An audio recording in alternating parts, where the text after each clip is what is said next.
and Issues, a podcast where we do in-depth discussions on a single comic book. I am your host, the snail man Jonah Gregory, and with me as always, my co-host, Kieran Bennett. Hi, I'm Kieran, and I'm presenting this podcast to you live from inside a barrel. And special guests this week, we have both Ben and Kym Stonick from Transformation Sequence. Welcome back, both of you. Whoa, what the fuck? Big Spiral Hours, who up? Who up? Hey! Now why me whip? Now why me spiral? Why me do it? Oh my god. So, we connect with the youth. as you probably guessed, because Kym is back. Oh shit, yeah. Junji Ito's newest chapter to Uzumaki is that he looks at a fidget spinner and just pisses his pants. He just whispers the horror like Heart of Darkness. Because Kym is back, we're back to doing a manga. Yeah, bitch! So, Junji Ito is classic Uzumaki. Yes. And I am going to guarantee that I will butcher lots of names and place names during this recording. And I guess I'm just going to say right up front that you can call me on it, but I will make no apologies. Listen, man, we're on an anime podcast, and I fuck that shit up all the time. every time. It's very cute. So before we get into that discussion, though, Kym and Ben, what have you guys been reading lately? Shit. Any comic books? No, you go. Mangas even? I've been reading some mangoes. I love mangoes. We know it's Halloween, so of course this bitch gotta get spooky. So I have always heard of the series. It's called Higurashi When They Cry, and it's based on this fucking like light novel series of books and also a visual novel game.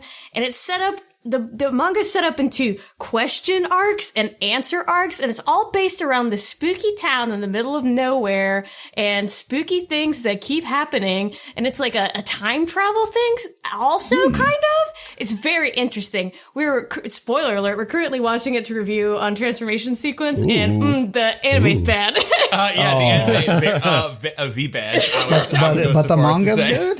The manga is good. The manga's good if you like big dumb popcorny like Japanese horror bullshit. Yeah, like I like the story watching it. It's just so far. All right, if this comes out before we actually put the episode out, here's a little taste of what I feel like so far. The story is good enough to keep watching, but goddamn, everything else sucks.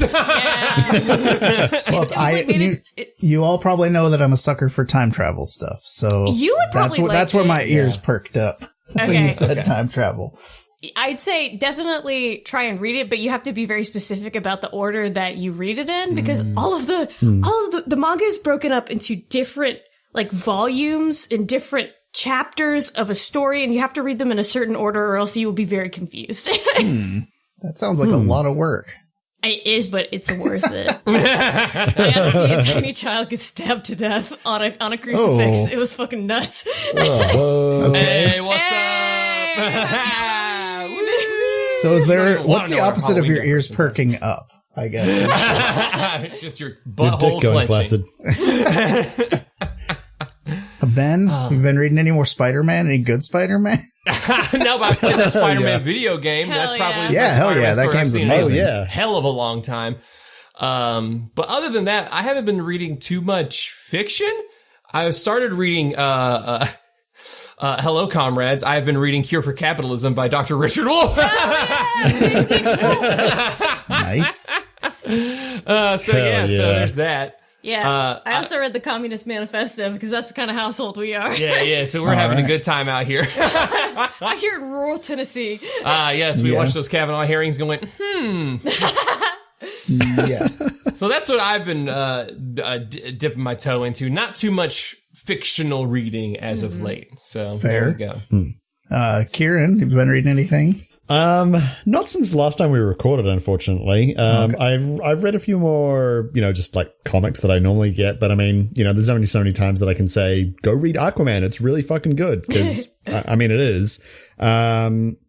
I have been reading a little bit of the new Justice League from Scott Snyder, and I'm really sorry, Ben. I'm about to say bad things about him. Oh my God, how could you? Oh my God, don't say it. We're leaving the call. It's Give okay. my purse, Benjamin. It's okay. He's a horror writer, and they're sicking him with a bunch of heroes. What are you going to do? It's it's fine. But it's not very good, to be honest. Like it feels too set-up-y. Like there's too much like, you have no idea what's coming next, or like, this is only the beginning. And it's like, well, okay, fine. If this is all the beginning, I kind of want to get to the middle and then have like an ending as well. Just 8 issues of like constant foreshadowing. Got it. Scott, I love to edge Snyder. Yeah. Just constantly playing with my balls. But I have also been watching The Good Place. I just finished season 1 of The Good Place on Is it a good place? It's so fucking good, actually. Like, hell yeah. I think I expected it to be like more like a straight like comedy show, like just, jokes and laughs a minute kind of thing. But it's just like a really interesting show. Like just the sort of the scenario they've kind of constructed is just really good. And yeah, I would totally recommend that. And also because I like to be up to date with my video games, I've been playing a lot of The Witcher, but I was playing that last episode as well. Hell yeah. So. Which Witcher? The third one? Which Witcher? Oh yeah, no, sorry, the third one. The hey, I heard you like the Wild Hunt. Ooh, ooh. Ooh, ooh. Hunt me, daddy. That on my wine. So I've also been playing that Spider-Man video game, but I haven't had a lot of time to play, but I went around and did all of the towers because I wanted to get all of the backpacks because I just started collecting everything. Good. And then I'm like, what are these other tokens I can't even get yet? That's crazy. And then I progressed the storyline once and it was like, oh, now you can take pictures of all these landmarks. So I'm like, oh, wow, I think I kind of jumped the gun collecting all this other crap.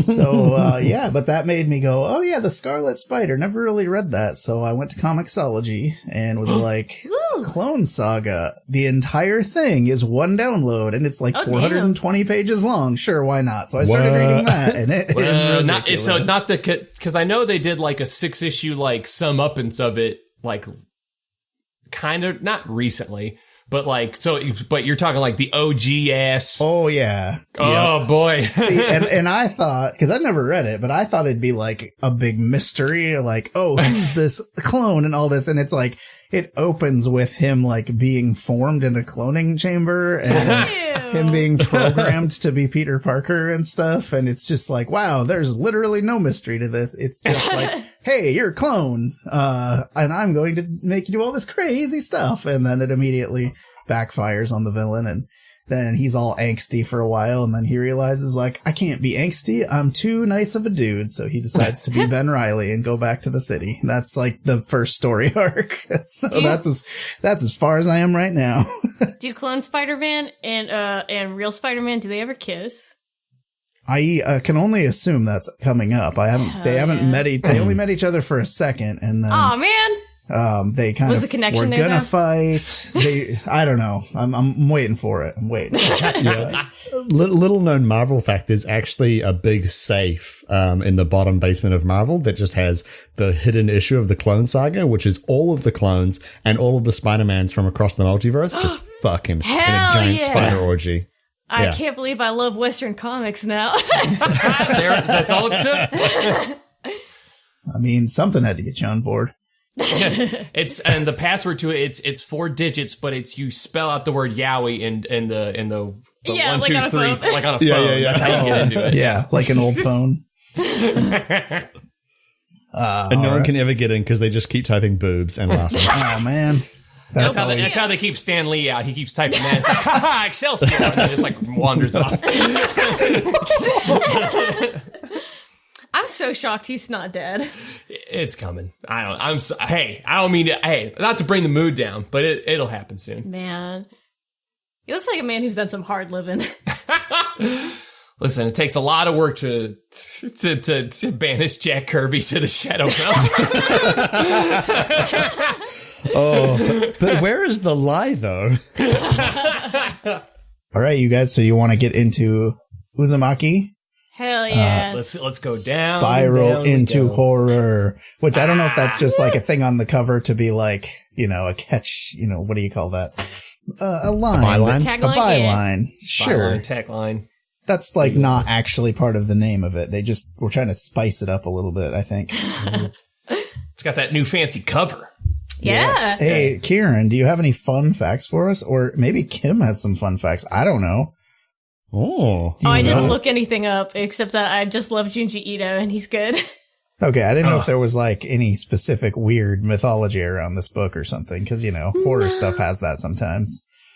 Well, Jonah, funny you should ask that question. What the fuck? Because according to Wikipedia... yes. Sorry. Fifth guest. Because according to my carefully detailed research that I do, so Uzumaki was originally published all the way back in 1998, back when the world was good. I suppose. I don't know. I was like 5. It wasn't. It was always bad. I was 8. I looked like a chicken nugget. Originally, what Junji Ito wanted to do was he wanted to tell a story about people who lived in this extremely long row house. But the way that they lived in the row house was that it was in a spiral shape. And so then the whole kind of idea of this town being infected with spirals kind of blossomed from there, so to speak. So Uzumaki was a wild success for Junji Ito, originally published in Big Comic Spirits, which is a magazine in Japan. And it was nominated for an Eisner Award in 2003, which is pretty rad. Yeah. And also it was placed on the Young Adult Library Services Association's list of the top 10 graphic novels for teens in 2009. Why would you show this to a teen? I have no fucking idea. I could barely show this to me, and I'm nearly a 30-year-old man. I would recommend it to a teen before I recommended that last thing we covered that won a teen award. Kieran knows what I'm talking about. Yeah. I'm still mad. Next wave Agents of Hate can fucking suck my dick. There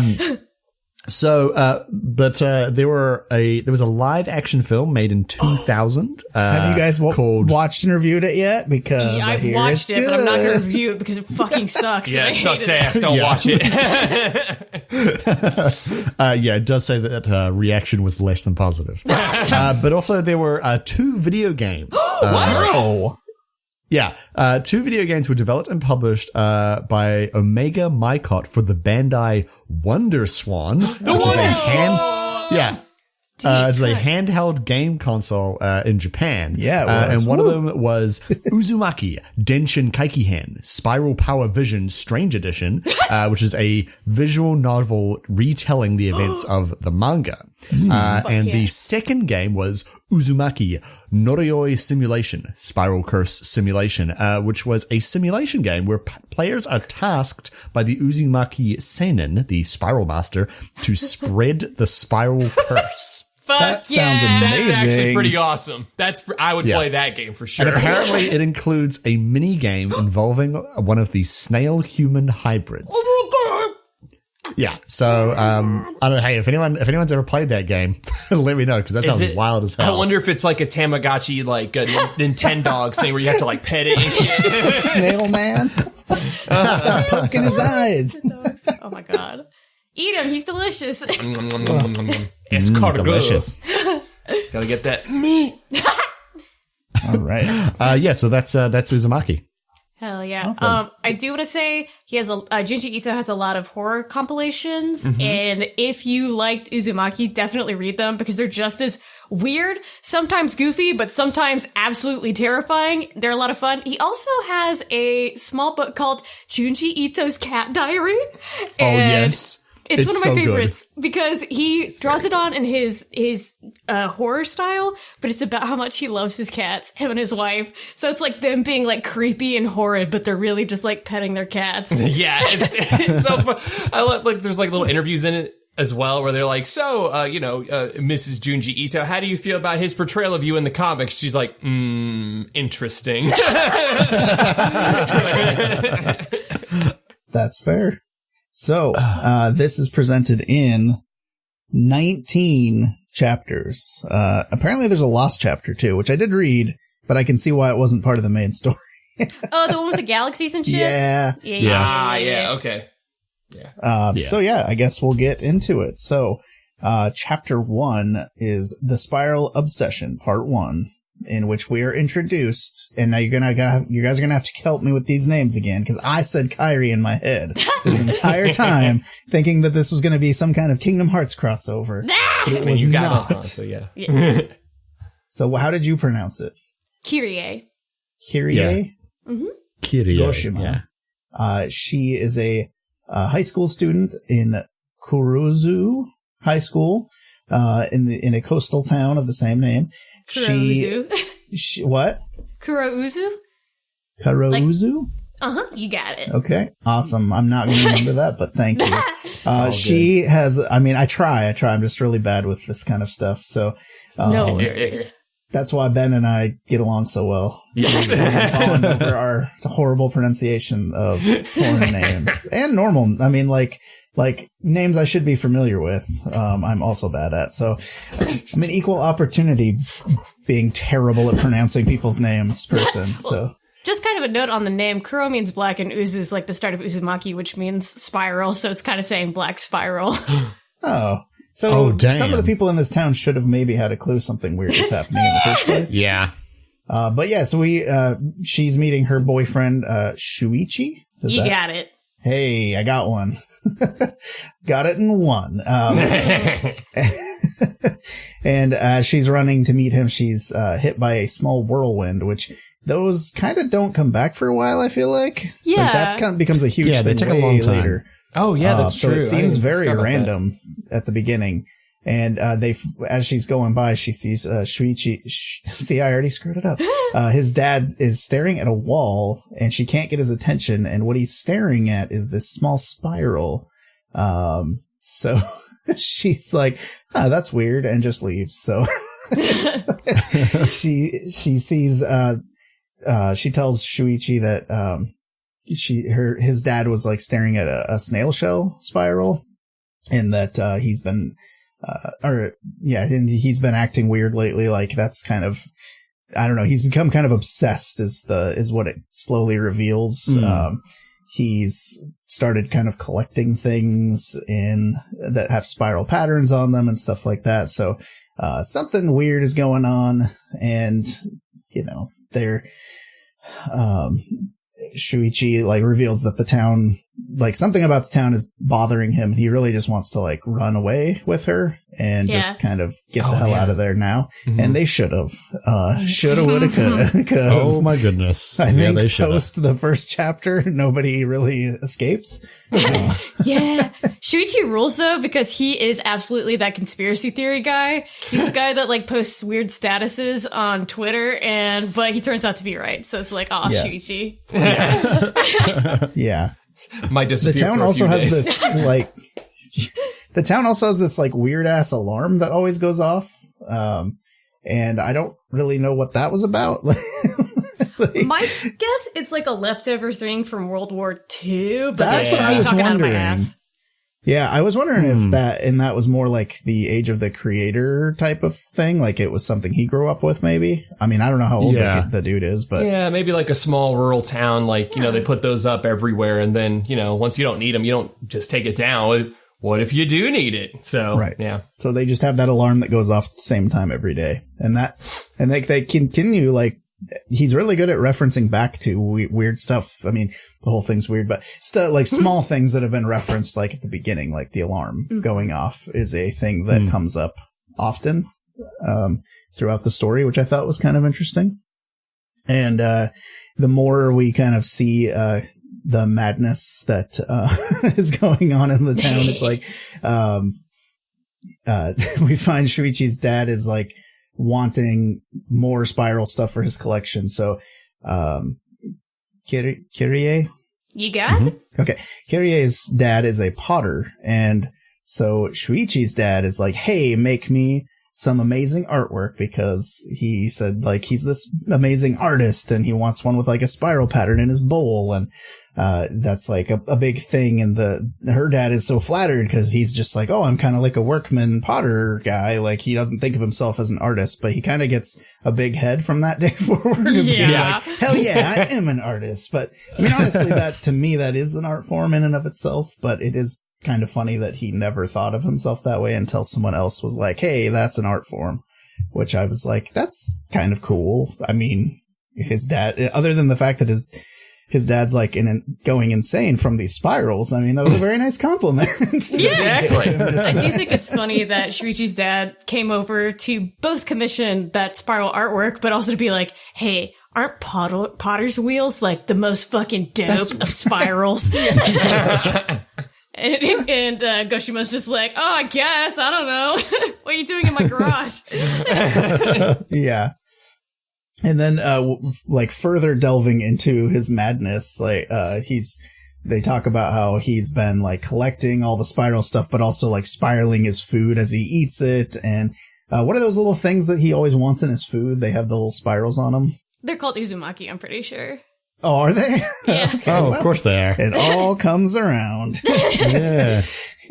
And and like he's even causing a whirlpool in his bath before he'll get into it. That's fun though. Yeah, and Shuichi, like there's like Shuichi and Kirie, they're in the park together, and he's like, my dad's literally suffering from psychosis, and Kirie is just like, that's so quaint, and I'm like, no, very disturbing, not cool.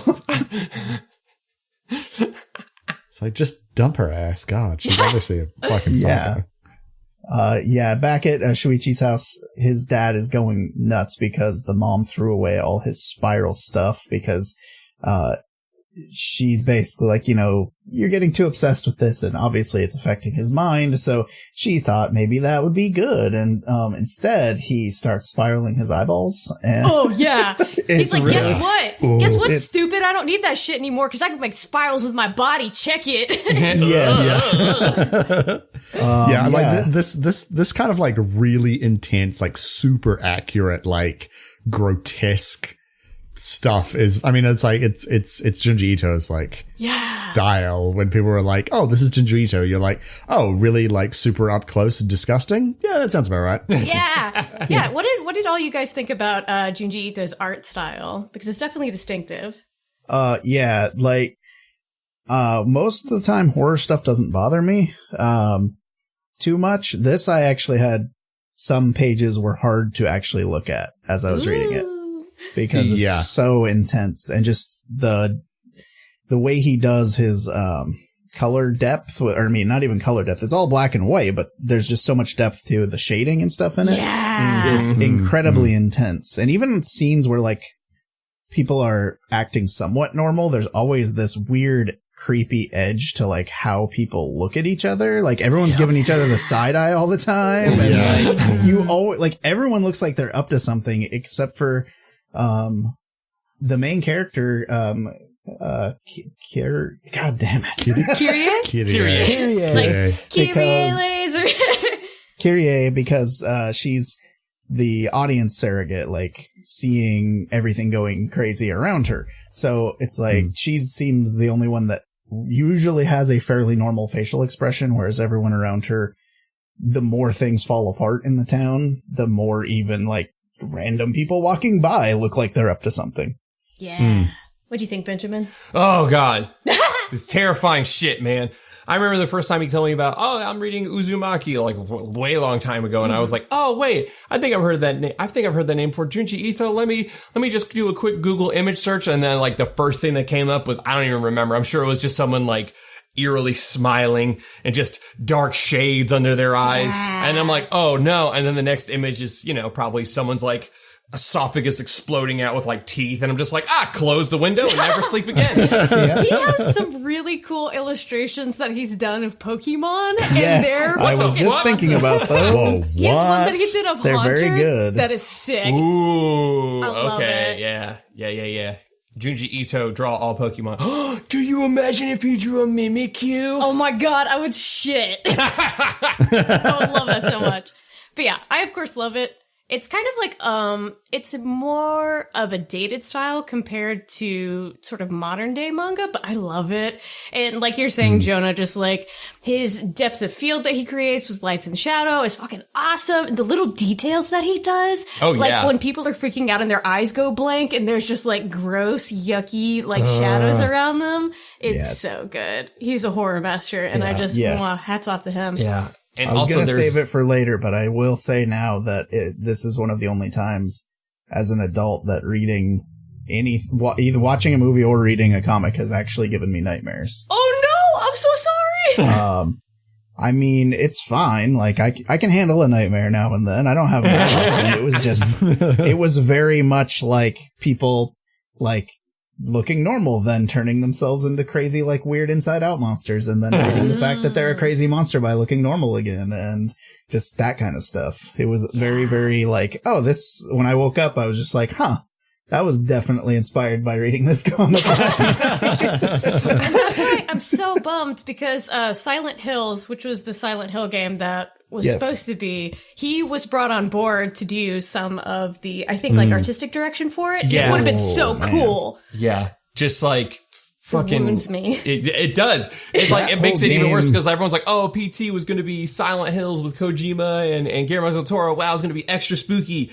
And then it's like, also Junji Ito was involved, and literally everyone that knows that name was just smashing stuff on the ground, getting all pissed off, like, God damn it, Resid, come on. It's unfair because he really is a master of it, and like the drawings of it are terribly spooky, but there's also this cosplay person that does like that like does frames of his work and like dresses as the people in the frames. So good. And it's that like sounds amazing. Because it's basically like frame accurate and it's very unsettling. I bet. I follow her on Twitter, but I don't know what her username is because it's in Japanese.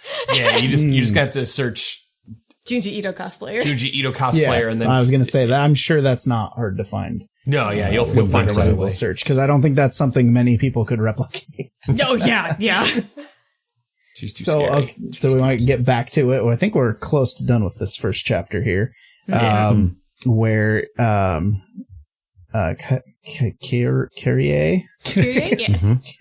she shows up with the pot that her dad made, and Shuichi's dad is like, oh, that's okay, I don't need it anymore because check this out, and he just sticks out this horrible monster tongue into a spiral. I can just make my own spirals now. It's great. Yeah, it's so fucking thick and meaty and wet and gross. Like a corpse tongue. He does this a lot in Uzumaki, just the thick ass tongue. Yeah, it's definitely this thing I only associate with like zombie stuff in like Japan. Like you don't see that in Western stuff. It's like kind of a manga anime thing, like where the monsters have this exact style of tongue.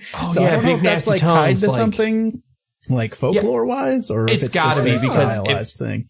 Because, like, just thinking of a big nasty tongue makes me think of something not even related to Junji Ito, but like Resident Evil 2's liquor enemy, big nasty tongue boy. They give you the slurp. Yeah, he certainly does give you the slurp and the silk. Yeah, sure. Go with that. Hell yeah. But, so Shuichi gets home and they're looking for his dad, and they find him in the bath, but it's all like closed off. And they're like, oh, that's this large tub. Where did this come from? And they open it up, and he has spiraled himself into a horrifying, grotesque spiral man that has jammed himself inside of this tub. And it is quite intense. It's like a 2-page spread of his nasty ass. It's very, very gross. It's real gross. Like, it's so disgusting. I mean, it's great. It's great, but it's super disgusting. Oh, yeah. And I like the pacing of the chapter, too, because because once he takes the genie's out of the bottle when the tongue comes out, you don't have to wait very long to see a full body wrapped up in a tub. It's not like, there's the spooky thing, and then we're going to go for pages upon pages without seeing something just as gross. Like, no, 2 more pages. You're good. Yeah. It's like, you've unleashed, you've broken free of like the narrative constraint of like, oh, maybe there's going to be slightly realism. Maybe people are going crazy because spirals make you go crazy. Like, no. Watch this man's tongue come out of him head. And then now watch him contort him body. Like, I like the ramp up. It's very smart. Yes. It's your dad in a box. It gets intense and very fast. Like you're saying, most horror is paced so differently. That was the other thing. Like, it's got, it's a pretty decent sized book. It's 3 volumes in one. And I'm actually glad I read it this way, because the chapters usually flow into each other really well. So it'll be like, oh, this crazy thing happened and they run away. And now they ran over to this other crazy thing that's happening. Yeah. So Kieran, do you want to pick it up with part 2 then of this first chapter, the Spiral Obsession part 2? Yeah, so chapter 2, the Spiral Obsession part 2. I'm probably just going to just read the recaps that I wrote. There's a lot of them, so. Yeah. So the ashes from the cremation form into a spiral and are sucked into Dragonfly Pond. Shuichi's dad's face appears in the ashes in the sky, and his mum, understandably, freaks out. So yucky. No good. It's so gross. In the hospital, she develops a phobia of spirals so intense, she cuts off all of her hair and the tips of her fingers. Yeah, they show her cutting that shit. They show her cutting Scissors. her fingers. It was so disgusting. Oh, Call my the God. Men in Black up, man. They got that fingerprint eraser. Come on now. Will Smith has it in his home. Yeah. But you gotta be a Scientologist to get to it. Oh, shit. This is gross. I didn't like it. Yeah. I didn't like this at all. After some time, and despite obvious psychosis, the doctor says that she can probably go home soon. Shuichi realizes that the cochlea is a spiral in your head and freaks out just a tiny bit, hoping to keep his mother ignorant of auditory anatomy. That night, however, a centipede tries to crawl in her ear, develops her late husband's face, and says there are still spirals in her head. Yeah, this was bad. She tries to discover the truth, but those pesky kids destroyed all the medical charts. This was to no avail, however, as that night her IV fluid spirals and tells her there are still spirals in her ears. She stabs the side of her head with surgical scissors, dies, and her ashes form another spiral in the sky. Yeah, and like the supreme irony of when she stabs herself in the ear, she gives herself vertigo, so she is constantly spiraling and cannot stop.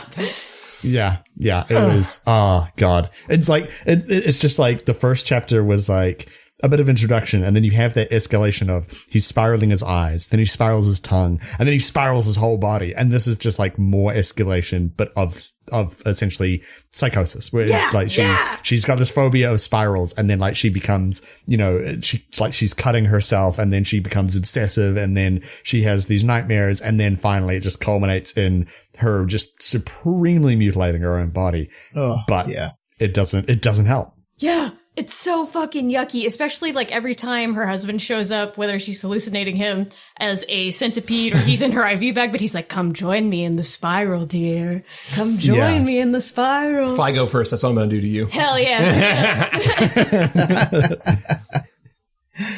I can't even die related to spirals. I'll be like, nah, funny. It's funny though. Hey. Hey, remember that book? Yeah, just, and like there's this panel where she's she's bringing the scissors down to her head, and like just and it's really something that you see like when you look at a lot of the real detailed drawings, like with the giant tongue, just his use of like lines, just lines is so good. Like there's all these just like black shards essentially of lines just like rushing towards her face, and it's just like it's so. Let me just whip my dick out here and watch it for a second. It's so cinematic, like just the real like sense of like movement, just in all the stuff that he does, and it's so gross but so good. Yeah, and like the centipede in the ear, like that's one of my biggest fears is like bugs crawling in my ears while I'm asleep. So that in particular is just like it irks me out every time I read it. Yeah. Centipedes are one of my least favorite things in this world, so wasn't thrilled about the centipede trying to crawl in her ear. We don't really get them around here, but we definitely get giant spiders, and everyone else in my family's like, get the spider, and I'm like, yeah, that's fine. Just don't ever send me after a millipede or a rat or like a rodent. Yeah, not a fan. Disgusting. All right. So, you ready for chapter 3? The Scar. Kyrie hangs out with her hot, sexy teen friend, Azami Kurotani, who has a crescent-shaped scar on her forehead. The girls at school say she can pull any dick she likes with her magic scar and to stay away. Damn. Azami laughs this off, but is very keen to meet Shuichi. So they do. Shuichi screams and yells. And later he tells Kiri that Azami is a spiral because she's mesmerizing all that dick. Azami becomes obsessed with Shuichi because she can't have him, and her scar turns into an actual spiral. She uses a boy who has a crush on her to lure Shuichi and Kirie to the park. There it is revealed that her scar is now a face-eating spiral! It stucks her forehead, eyeball, head, innocent student, and eventually her entire body. And when her eyeball fucking rolls back, oh my god, yeah, that's one. I feel like the half the spiral eating her, basically having to have eaten her head, and the eyeball just kind of just sitting there casually. Is one of the things when you Google image for Junji Ito, because classic Junji Ito. I had definitely seen this picture before. Yeah. I also like how the lead up to that is her being like, man, I'm having trouble focusing. Is there something in my eye? And takes off her hat to reveal it. She has a hat on and she meets Kirie in the street. And Kirie's like, hey, bitch, leave my boyfriend alone. She's like, Kirie, my eye, it hurt. Take a look. And she just watches it like spiral back into her head void. Gross. But it's like, it's so... it's such good horror because like she's so like just that theme of like obsession and like wanting to have somebody and just like own them. And she's like, I can have anyone I want, but now I can't have this one boy. And so like just the obsession physically manifesting in the side of her face, and eating her. Oh, so good. And how fucking creative is that? She has a little scar that turns into a big spiral that she uses to mesmerize boys, and then it eats her. It's good shit. Yeah, it's good. I like it. All right, let me hit up chapter 4, the firing effect. Mr. Goshima is making some shit in the kiln, and the smoke comes out and it's spiraling just like the smoke that comes out of the cremations. Turns out his creations are really fucked up looking and made using a special clay. His family is disturbed and he tells them to fuck off. Like, you knew I was going to read this one. But despite there being actual faces in the pieces, Kirie worries about Shuichi, who is a hermit, and invites him to dinner. For some dumb fucking reason, Mr. Goshima gives Shuichi a plate he made covered in spirals. It is at this point he confesses the clay is from Dragonfly Pond, where the smoke has been falling. Where Shuichi's dead parents' ashes are! Exactly. They're like, Shuichi, you can't just take deep breaths and eat 1 cup of ramen every day. You have to eat. And so he's like, okay, fine. It was so fucked up. He's like, why did you give him that plate? It's covered in spirals. He's like, I thought he would appreciate some art. It's like, his dad's dead parents' ashes. Like, cool. Eat some fucking spaghetti off this plate that we made out of cremation. Man, Mom's spaghetti takes on a new meaning. There is vomit on his sweater already. Yeah, there was when he walked in. Kirie's dad keeps making stuff in the kiln, and so eventually Kirie thinks, well, I gotta get in there and make sure he's not gonna work himself to death. What's going on in here? And so she looks, sneaks into the kiln, and in the kiln, so she looks at the kiln, there are tortured souls and spirals. The voices haunt her, and Shuichi finds out, coming around and setting fire to the kiln in a tussle with Mr. Goshima. Mr. Goshima digs through the ash for his precious spirals. Yuck. So made me nervous for her parents. Yes. This one, dad. I was like, oh no. Yeah. So this is where we find out like Shuichi is like just now an orphan high schooler living on his own. Yeah. Like, yeah, it's weird. And like nobody's taking care of him or checking in on him apparently because this town is so messed up, I guess. Yeah. And like the dad in this is just, you can tell he's already super far gone because like the art that's coming out of this does not look like art. It is just like Cronenberg's all over the place. Oh yeah. And they point out like there's faces in these, and it's like that one looks like looks like their mom, like his parents and stuff. Like it's just gets creepier as it goes on, and when you find out where the dad is like getting the mud and he's just coming out of the water, like that scene where barrel of mud, like the fucking Terminator. Yeah, it's pretty intense. It's a very good use of I don't know, like pacing is really good because they cram like Junji Ito is really good at putting a lot of content into a small amount of pages. I feel like because it's so different than a lot of action-y stuff that I've read where it's like them talking forever, and then an action sequence lasts for a few pages, because you don't have got time for that. So this ain't Shonen Jump. So he's got to like get this stuff moving. So like every one of these stories is like only a few pages, really. Like I don't know, like 10, 15 pages or something like. They're not very long, but they're very intense and very well paced. Like they don't feel super rushed or anything like that. But man, yeah, when he shows like, oh, the pots look totally normal until I put them in the fire. And that's what this chapter is called, the firing effect. And there's just like screaming and all this crazy stuff coming out of the kiln. And for some reason, he's just like, doesn't think this is weird. He's like, no, my art, don't break my kiln.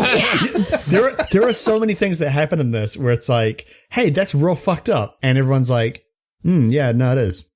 Anyway, and it just kind of carry on. Like, it's like, after this, no one talks about that. Like, hey, Dad, can you stop using corpse clay to make your pots? Thanks. Yeah. Can you go back to using normal clay? Dad's gotta be Dad. Can't talk about it. He's a real stubborn cuss, one. My dad just went to the garage to drink beer. Her dad goes into the garage to release the souls of the damned into pottery. And the thing is the art is like it's so twisted, and all the whole family are like, this is real bad. Like no one can use this for anything. Yeah, and he's like, but it's art. And it's like, no, it's real ugly. Like it's not good at all. Like that plate is like, well, this piece was relatively flat, so I figured I'd use it as a plate. I mean, it does kind of look like Chihuly stuff, so I can kind of see the artistry in it. And I like how he's eating like it looks like spaghetti. I mean, some kind of noodles. So I just, being me, I feel like he's eating a big old pile of spaghetti off of it. Spaghetti! And it's like, it looks like it's starting to spiral, and then that forms into the spirals on the plate, and it just, it was good. It's very, very good. Yucky. Just feed this boy sandwiches only. Yeah. No spiral. Only bars of protein. Yeah, only fucking calorie made. Calorie made, Soylent. That's all he needs. Oh, he's one of those guys. Come on, I like how side note, I like how the Soylent bars were giving people like horrible diarrhea, but because they're all these like tech bro guys, they're like, well, I don't want to jump to any conclusions and assume it was these protein bars, so I'll try them a few more times. Oh my god. Burn down Silicon Valley. What I actually really liked about this chapter is that it was still creepy, and it was still like really engaging and very like well paced and well put together. But it was totally different from all the other chapters. There's no body horror in this. It's just about like the obsession with the spirals and the twisted artwork and stuff like that. So it's like it's almost like Junji Ito's like, hey, I know what I did in the last couple of chapters, but don't worry, I can still do other shit. You don't sweat it. You love to flex. All right, so the next chapter is Twisted Souls, which I honestly is probably my least favorite chapter. Yeah, but I always forget about this one. It does set up the row houses, so it's basically a Romeo and Juliet story about two poor families who live in these old row houses, which are they mention them a few times throughout, and then they become like pretty major at the end, but real important, like kind of, I guess, important later. But they're basically these old buildings that are just kind of. Nobody even knows how they're even still standing. They're just these old wooden buildings they look like they just kind of been thrown together. They're so old, like people don't even remember when they were built type of thing. But it's like, if you don't have any place to live, that's kind of like where you'll get relocated to. So it's these couple of poor families and their kids, fall in love, but the two families hate each other, and the son gets the crap beat out of him a bunch because, they have to show that it's from an abusive household. And one of the times he gets punched, he like spins around all crazy and like is twisted in a way that your spine would be broken several times over. But because this is Junji Ito and it's about spirals, he's fine later. Do you think he tried to suck his own dick once he realized that? Well, I don't think. I know he did. He was successful, and that's how he got the courage to ask Juliet to the beach. Well, the two of them, they're hiding out in one of the other buildings. They see these two snakes intertwined, and at first they're like, oh, they're fighting, and they're like, no, that's them making love, and then they fall down a hole. And which is kind of funny. yeah. It was a real weird transition to like, yes, oh, twist up like our parents. Now they're not fighting there, and there's just a panel. They just slip down a hole, and then they're just the two of them looking like dumbasses staring at a hole in the floor. Like, I don't know why I found it so funny. Day though, I would laugh my ass off because I was out on my porch and I just saw snakes fucking and then fell down a well. Yeah, so basically this chapter is one of those weird situations where like Kyrie and like Shuichi have nothing to do, but to give them something to do, they're the friends who like distract their parents so they can run away, because otherwise they have no reason to be in this story arc. But the two, Romeo and Juliet, they escape to the beach, and the kid, Romeo, I don't know what their actual names are, I didn't bother checking. He gets punched again and spirals even more, and then she spirals, and then they basically turn into the two snakes by spiraling into each other in a really messed up body horror scene. And then they, much like the snakes who immediately then fell into a hole, they just like climb into Dragonfly pond or lake. They fuck off into the ocean. Yeah, they actually ocean. Yeah, they it's get not the fuck lake out, this man. time. Okay. Oh yeah, it says they disappeared into the sea. So almost always it's that lake that everyone goes into. So that's a bit odd that they were like, screw this, we're going to the ocean. I mean, understandable. It's just like, hey, let's become a sea monster that's constantly fucking and hang out and eat fish. Hell yeah. Yeah. Good life. Beach, let's go to the But yeah, this, I feel like this chapter was more like to establish a little bit more lore of the town than anything. Yeah. And it for sure. didn't have nearly the impact, just gave him an excuse to have some pretty horrific drawings in the last couple pages. Yeah, actually, I'm pretty sure that Junji Ito probably saw two snakes fighting and like twisted together and was like, I want to put that in my fucking Japanese comics. and just wrote this. Yes, so that he could do Junji Ito, born and raised in Japan, says, I will put it in my Japanese comics. Yeah. Yeah, little known fact. Junji Ito is actually like a mid-20s white guy. Damn. He's been hiding it all this time.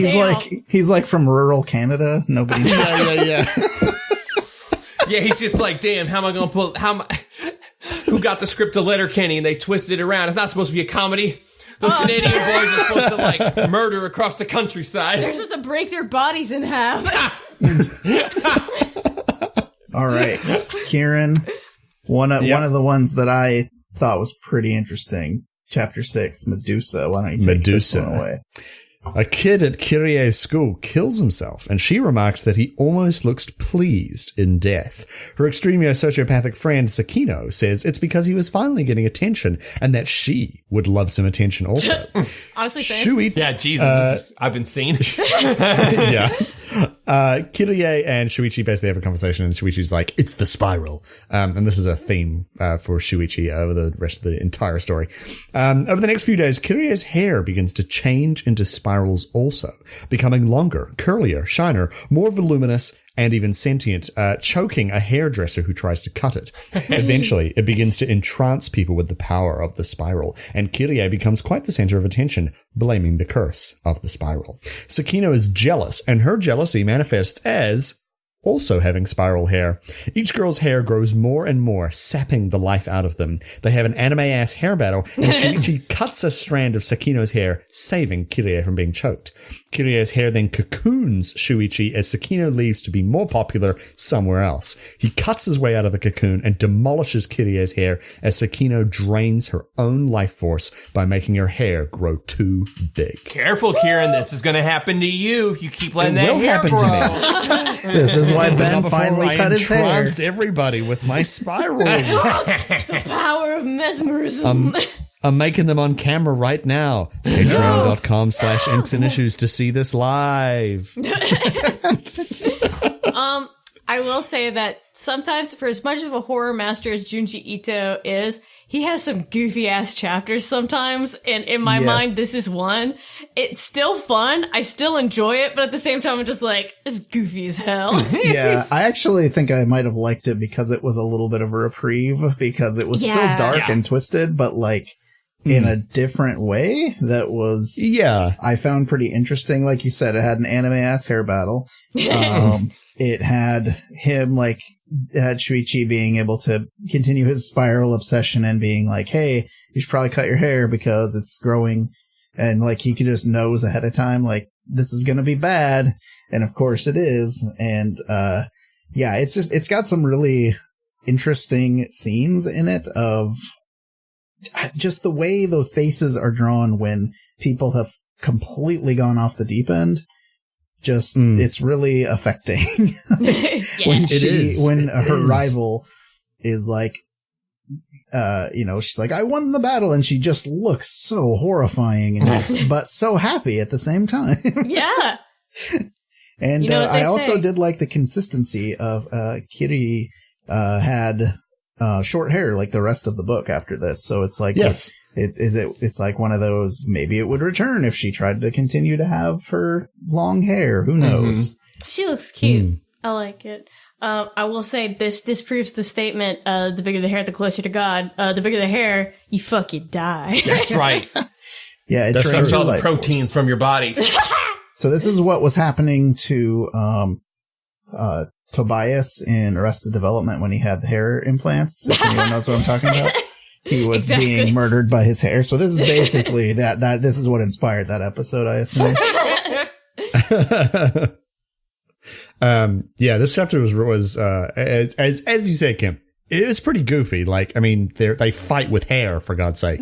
But I mean, like, just the sequence where, like, after Sakino wins, the battle, and she's like wandering off and being like, everybody look at me, and she's just like yelling and screaming, and like, but like her face is so like gaunt, and you can like fucking cut cheese on her cheekbones. They're so like pronounced, and like her eyes are like white with like just little black lines around them, and then like she just collapses against this foam pole and dies. So like, it's so horrifying, but it's so good. It's like so good. They even say just like, oh yeah, she died against this phone pole, but her hair stayed active for 3 more hours. Yeah. It's just like, ew, yucky, stop! There was still enough juice. They had squeezed all the juice. They still had enough to keep going. Also, I do find it funny how, I mean, I guess it would just not really work if these things continued post them being relevant to that current chapter, but it's like the hair spiral was clearly effective in some way, but whatever power is controlling all these weird happenstances was just like, the hair thing was a dead end. Let's move on. That wasn't getting me anywhere. That's because the spiral isn't one organism. It's actually an organism of like 12 different 50-year-old white guys who cannot focus on an idea for more than 3 seconds. As soon as something fails, they got to move on. I will say the goofiest Junji Ito chapter I've ever read. It's in one of his compilations called Gyo. It's where sharks, via a parasite, get legs and come on land and chase people. And so at one point they have to jump off a balcony to escape a shark that is busted through a wall. It's fucking rad. That sounds amazing. It's like he saw a picture. It's like he saw Jaws and was like, man, it'd be fucked up if that thing had legs. He's just like pitching it, and he's like, okay, it's like that Western movie, the one with the shark, except the shark is like, it's way faster. And it chases you through your house. It's just dumb. You told me that earlier today, and I forgot. And it's just in my head, it's still just the dumbest thing I've ever heard. Just a shark the that byline chases is just, what if Jaws could use stairs? I mean, the funny thing... The funny thing to me about that is, I don't know if you guys have ever watched the Aquabats Super Show, but there's an episode called The Shark Fighter, and that is actually like what they're fighting are sharks. And they're like, they get out of the water and then they're like, they can't get us up here. And then they like stand up and just are guys in goofy ass costumes. It has, was it Rice Darby? The Reese Darby is the shark fighter. It's good. Nice. Yeah, it's very good. It's a really good. I don't know if you guys have ever seen that show. It is very funny. And that is an incredibly good episode. I make fun of sharks with legs, but then one of my favorite shows and toys to get as a child were Street Sharks. So Damn. Of course, sharks. Was that Vin Diesel or something that was on the commercial? Who was Diesel? Wasn't that like Vin maybe. Diesel? I think so. Yeah, one of them was. Yeah. Oh, damn. That was a thing on the internet a while ago. Where someone found like old footage of him at like a toy fair being That's like the right. booth Yeah, Vin guy Diesel, showing him off. Oh my god. If they ever do a Netflix adaptation of Gyo, Vin Diesel has to play the shark now. Hell yeah. Busts through their walls. Yes. Oh my god. So, since that's the end of Volume 1, we're going to call it there for this episode. But don't worry, we will continue this next time with Volumes 2 and 3. If we can get through all of them in one episode, we will see how that goes. Easy peasy. So, Ben and Kym, why don't you guys let us know where people can find you guys on the internet? Well, hell, if you want to hear more of me and Ben screaming in unison, you can listen to us on our anime podcast, Transformation Sequence. You can tweet at us at SequencePod, although it's mostly Vince that mans that. So if you say, hey, Kym, at SequencePod, you will not get me. But if you do want to tweet at me, you can tweet at me at KymCatties. That's at KymCatties. Ben is at Ben Stonick. Yeah, man. BenStonick. Yeah, man. Ben also streams on twitch.tv/Ben Jeremiah. Yeah. I stream on twitch.tv/KymCatties. I've been doing a Black Widow Sims playthrough It's so every good. Saturday, or most Saturdays. I just finished the latest VOD because I couldn't make it last week. Yes. I was very happy. We have fun. There were so many good quotes from that episode. That's why, I posted my favorite was when you're like, make sure you pee after sex or you might get an HGTV. It's the truth and the law. That's right. You can also listen to me scream. Oh, go ahead. Oh, I was going to say also one of the funniest things on that it just sticks with me on your Twitch page where it says tweet at my whole ass. And there's a link to your Twitter. Not half my ass, but my whole ass. The whole ass. Yes, you can also listen to my beautiful screeching voice on Love to Hate podcast. It's where we talk about things we love and things we hate, and you can tweet at us at Love2HateCast. Also, we have a Transformation Sequence YouTube page. If you're patrons, you get exclusive content. So I consider giving Transformation Sequence $1 to see me be a bad dad with Princess Baker 2, because that's not going public. That's for patrons only. But you got to pay up. I feel very pay up to see privileged this abuse. Because I have to give you guys my monthly $10.69. So Kieran, I'm throwing it to you. Where can people find you online? Yeah, you can find me on the net at Mr. K_Bennett. Just tweet at me. I'll talk to you. You can also find my Dungeons and Dragons podcast that is For Crits and Giggles, which is at For CNG Podcast on Twitter. We don't update regularly, but when we do, it's fine, I guess. So go check that out. I promise it is actually good. It is actually good. But I'm contractually obligated to never say that it is actually good. Jonah, where can people find you on the internet? Hey, I'm on Twitter at Spambot, and also I guess we both run the Inks and Issues one. I try and post at Inks and Issues on Twitter, and when we do updates and when there's deals on things on like Comixology or whatnot, we'll make recommendations. We also have a Patreon, and we actually just updated it with some adjusted and new tiers. We kind of condensed things down into $1, $2, and $5 tiers, and also for Jim Davis only a $10,000 tier just for Mr. Davis. Just for Mr. Davis. But we made it so now if you are a $1 or above, so like any number essentially, you can now vote on one comic we will review each month. So we wanted to get more people involved in that, so we kind of moved things around a little bit. So check that out at patreon.com/inksandissues. I wish we could afford to give more, but I am sadly only a normal tier. That's okay. Normal tier no longer exists. So if we're at the $2, no. So now the tiers are just Odie, John, and a true Garf. So you are probably now a John, I think. I'm a if you're John, at the $2 baby. level. I drank dog cum one time. Canonically. So I mean, that is referenced in there. But yeah, that's going to be it for us. Come back next week and we will get into part 2 of Uzumaki, and it only gets weirder from here. Yeah, baby. Thanks for listening. Show me your spiral. Show me that spiral. Show pull them pants down. Show me that spiral. You cupping face to the window in darkness, you make out a spiraling shape.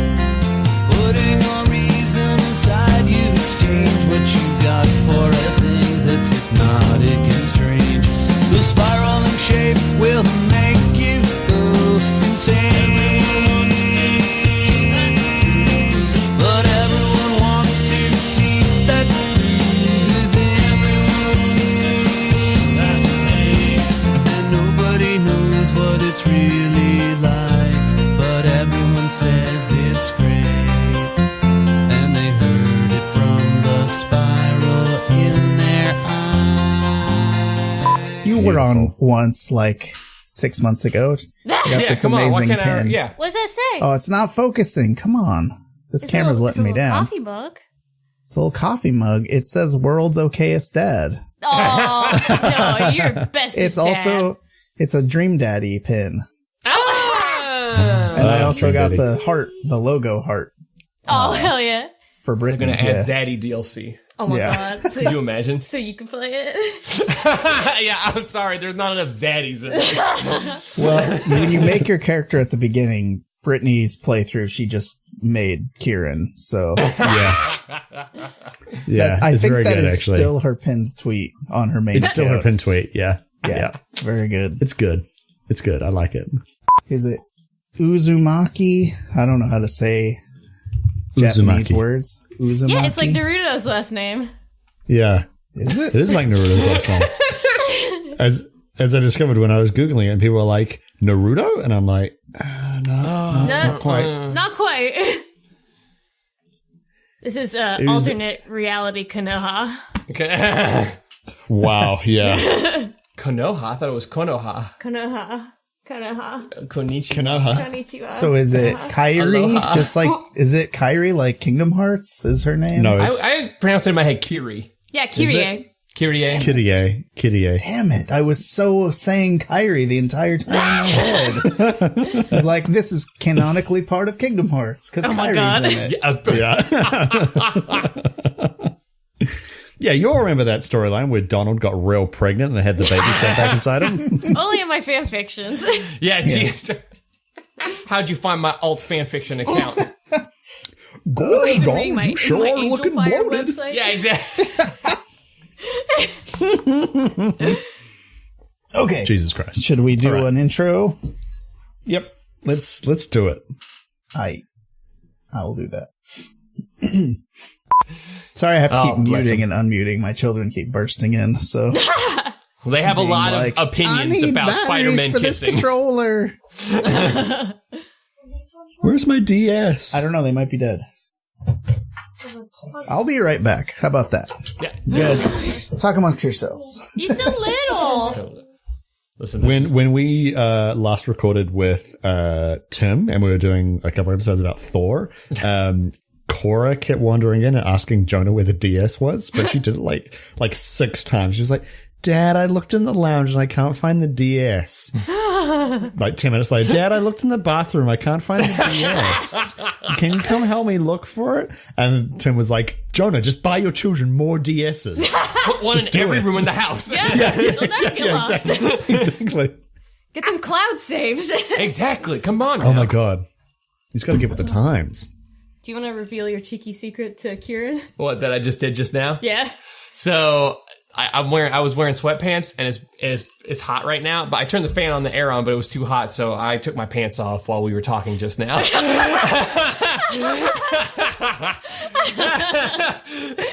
Benjamin. Oh my. I looked over and I was like, what's going on? Just, Jack it off. I love communism that much. dude, you got me going, baby. You asked me what I was reading. Big dick Reading the wolf. side of my dick. Wow, that's whew. Not gonna be able to stop thinking about that the entire time we're recording. Kieran, your hair's so long. It is. I also washed it today, so it's like extra poofy. Oh my as well. god, girl, you washed it? Nice. I did. Yeah, I washed it. I washed it, and then because I didn't have work today, I just let it air dry, and so now it's like luxury. It's so I know because like so often it's like, well, I got to go to work, but I can't look like a drowned rat when I go in, so I just tie it up and look mildly professional. And then you yes. It's so soft. I'm always so jealous of boy hair because it's always so like healthy looking and soft. Ben used to have super long hair. It's all the masturbating and sperm we create. It's your conditioner. You just rub it in your hair. Yeah, it's all there is to it, man. Yeah, you just catch it in your hand and then you just pop it straight on the top and you just go about your day. You see how his chest hair is popping out? It's because when he was laying on his back and he shot it upwards and it landed right on the chest. Just something about Mary tactics. Yeah, exactly. Big Mary mood. I'm so shocked you guys. That's why the insides of so many of my socks are hairy. Are they technically your children now? Jonah,